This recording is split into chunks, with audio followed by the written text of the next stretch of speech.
going to start the work in Warangal Airport also, and we plan on building one of the best airports in the country in Warangal also, sir. And the Telangana government also has a demand for many other areas. And with the cooperation and support from the state government, we are going to see if we get the required piece of land in the required area, that definitely all the other areas also, sir, we'll definitely look into it. And also the state of Kerala, I'm coming to you, sir, Kerala, one Kannur airport, right from Chief Minister to members here, both Lok Sabha, Rajya Sabha, they've been asking for point of call from that airport. Kerala is the only state where they have 3 airports which already have point of call. One is the Trivandrum, Kochi and Calicut. And properly flights are going international, and some domestic also are flying from Kannur airport also, sir. Point of call, definitely there are money requests from across the country also. We need to have a balanced approach for all the other states. So definitely we will look into it, but it has to be a balanced approach considering all states. The only thing that the government has here, and I'll be very honest and open with you, sir, 2 things is, one, we want to have our own Indian airports to function as hubs. Now you see in the Gulf, Singapore, Turkey and all these countries, they are trying to grow their own airports at the cost of our Indian airports, because they are trying to take the passenger traffic from here, take them to their own countries, and from there they are trying to connect to the whole world. What we want to see is India have its own hubs in the country itself so that they can also flourish. Now we are at a strategical location for the east and the west, where people from the west can use India as the hub. Now unless we try to improve the hub situation in the country, you can't be able to facilitate for that. And if you start diverting our traffic to all other areas, then it becomes very difficult for our Indian airports to grow at that stage. And the second thing is, we want to protect the Indian carriers who are operating from India, sir. So we have an obligation that we want to improve the Indian carriers also. So it is with these two situations. It is with these two situations that we need to have a very balanced approach when we think about giving a point of call for a new destination. But I agree to the demand, because this is a demand which has been there across the country. Mr. Rahim, and we are going to see what best we can do. And we have done a lot for the state of Kerala also, sir, and we'll continuously keep doing so. Our support for Kerala is continuously going to be there from the Ministry of Civil Aviation. We want all the airports to grow. And one challenge, what the Hajj that has been done, which has been mentioned, sir, the Hajj, every year there is a tender by the Ministry of Minority Affairs from all the airports on how many people need to be carried to the Hajj.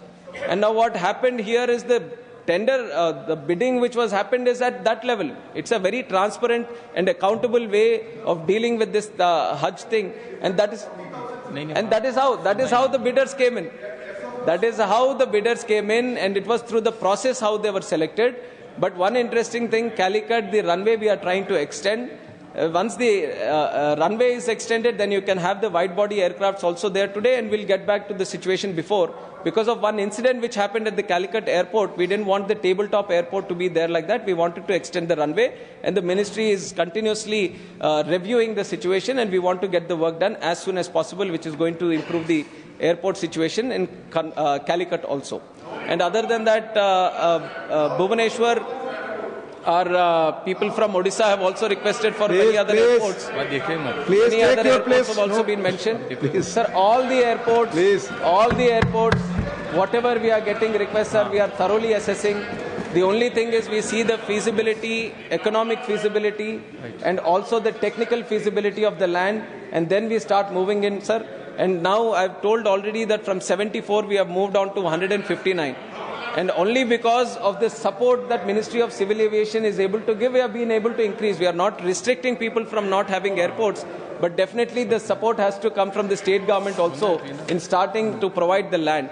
And now today we are also seeing that the major cities like Bangalore, Delhi, Mumbai, Chennai, Kolkata, all these require second airports, sir. We have come to that stage where all the metropolitan cities are getting saturated and require new airports.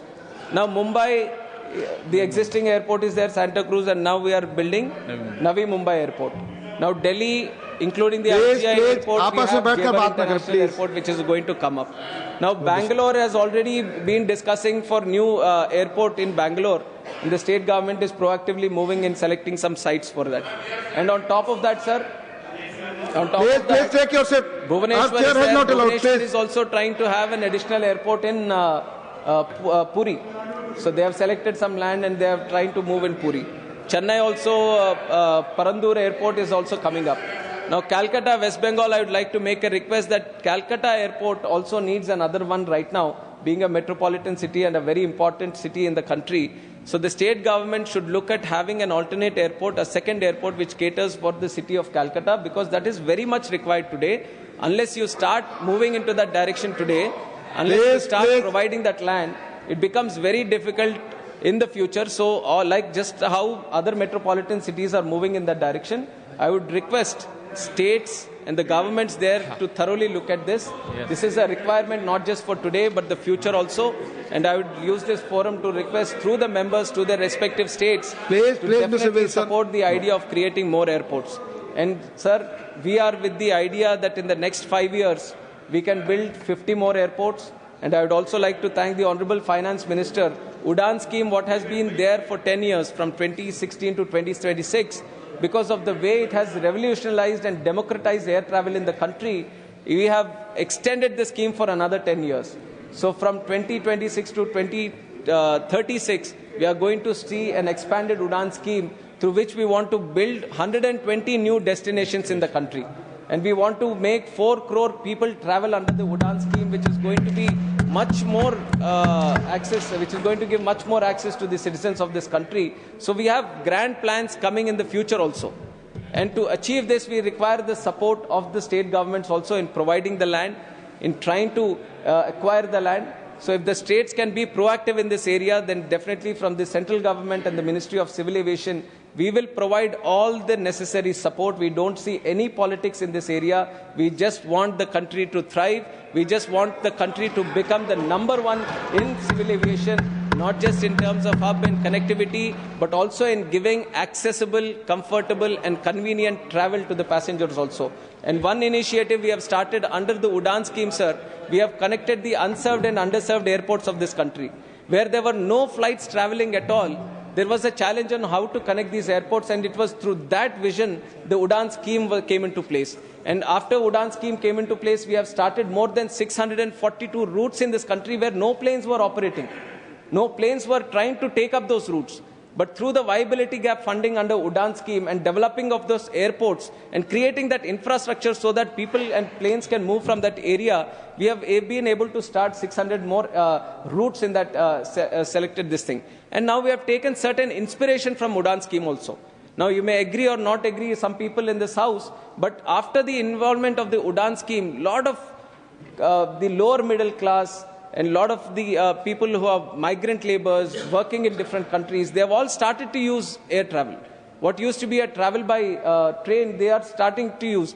And now there has been a lot of debate on the prices in the airports also, on how.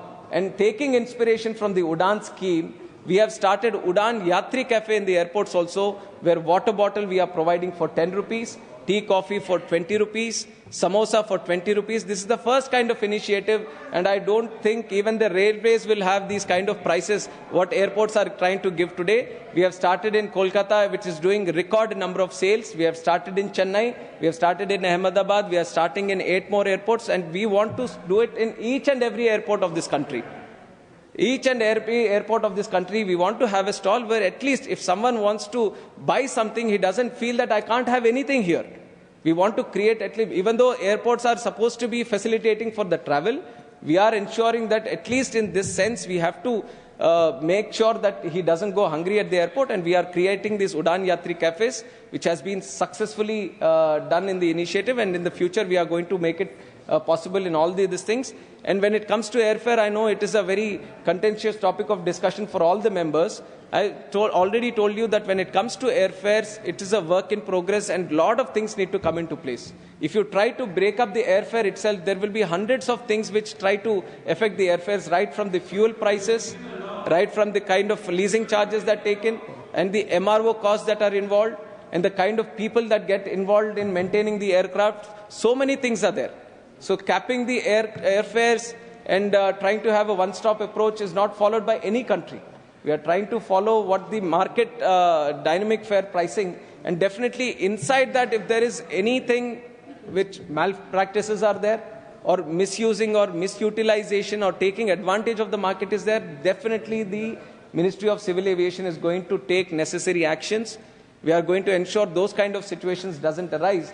But to create a balance between the industry and between having the planes run, having the airlines also run in the country and providing those connections, it is important for us to have a balanced approach in all of this, sir. And you have seen that all the airlines, if you look at their financials, all of them, except for Indigo, all of them are in negative right now, their balance sheets. So it is important to see that the airlines also perform. If you take out one airline, let us say if you make it non-viable for one airline, if they go bankrupt, and if 200 of their planes don't perform in the country, and how many cities get disconnected now? How many of the routes don't get facilitated now? So it is important for us to think on a long term and try to see how collectively we can grow so that the airfares are also reasonable, the air travel continuously grows, and also the industry creates a lot of job creation for the youth who are very passionate about civil aviation in the country. And I would once again, on behalf of myself and the MOS, Muralidhar Mohalji, would like to request the House in their full-fledged support in this, sir. And I would also like to, because ex-Prime Minister Devegowda Please, sir, Mr. Wilson, for Hassan Airport, no, this is not proper. For Hassan Airport, we are continuously trying to push it from our side, sir. State government needs to also step up in that area, and we are trying to do our